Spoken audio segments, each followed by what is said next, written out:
One moment right before we get into this combine video, I got a little update on the excavator for you. As you can tell by the missing stump that it has moved.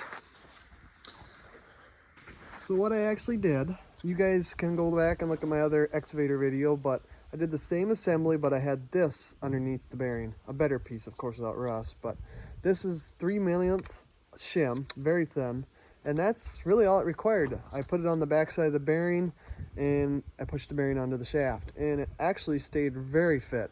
I was very pleased with how that turned out, and you guys already seen the assembly, so why see it again? Well, this is what's left of that tree and stump. Just had to go.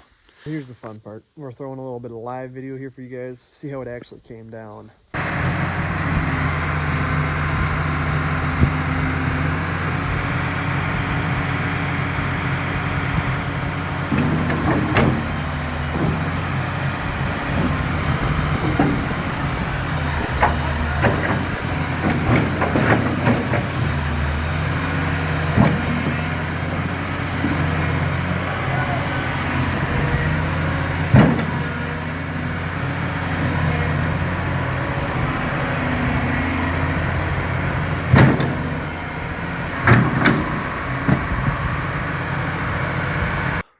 Overall, it was all fun and whatnot, but I did get to pull in the filter by the end of the day, and it gave me some answers.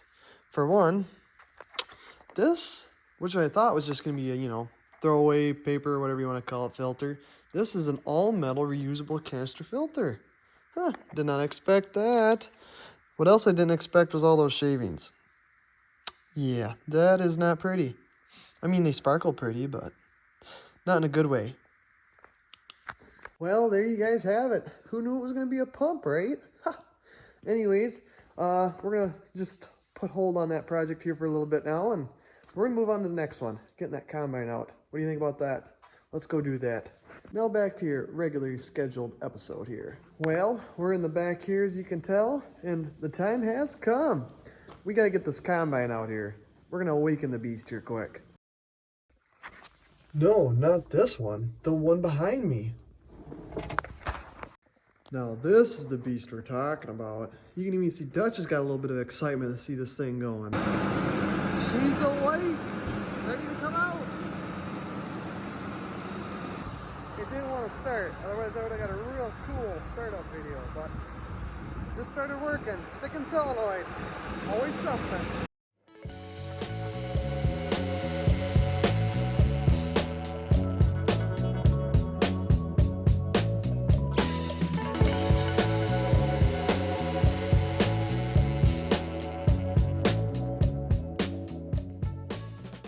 Well, here it is. It is out, kinda. It is back in the shed, just so it's kind of in storage still.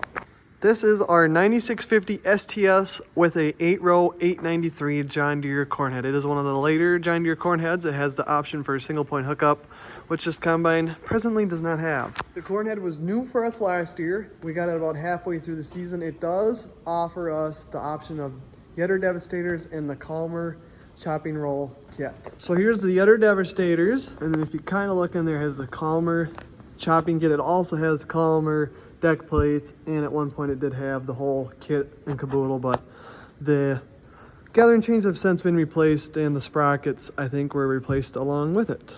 So all those things that are on the list to get checked off here before harvest hits the books, we are just going to get this thing hopefully ready. We do it all in-house, mainly keeps it cheaper.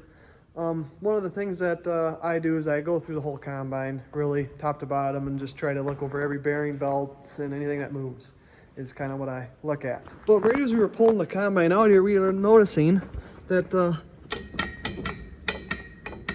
that bearing's out. So we already found something on the list. Heart of the beast here. We just could not get it to start. It would start once in a while. So $75 later and a new solenoid, it still didn't start. So there you go. We threw some money at a project. This was actual problem right here. Look at that. That looks like a mess. That is the armrest control board. Conveniently though, that board is nestled down below all of this. And how you get to it, just for people that are wondering, there's a screw there and 2 screws under here, under this side. Don't have to take anything apart on top. Do not do that.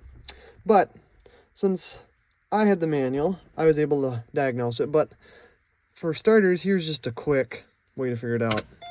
See all those lights flashing? Yeah, there and there. That's a telltale sign that your board is working. Though I had the voltmeter and I ohm tested a bunch of stuff and the boring part of it all, but that came out for this little baby right here. This is $1,500 from John Deere. There's the part number. This is the old part number. The new one is different. But right now we're running with a used one. $1,500 is a lot to spend this year, right? Besides, we got more problems to fix. Another thing on the list here is the corner post, which this is very common, I guess, along with the board and the armrest. As you can see, you watch this one, you can kind of see stuff show up and stuff's flashing around up there, and it's really a mess. If you look closer, there is some stuff there, but not what we're looking for, not ideal.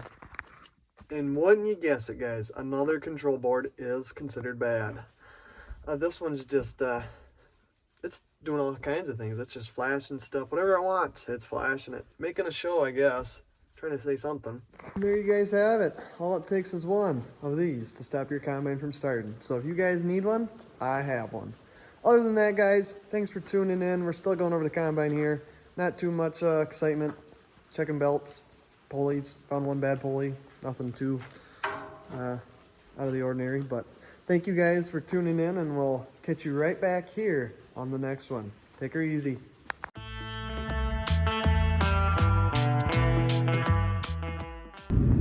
The neighbors have already outdone themselves. They're out going. We gotta go home. We gotta get the combine out. We're going.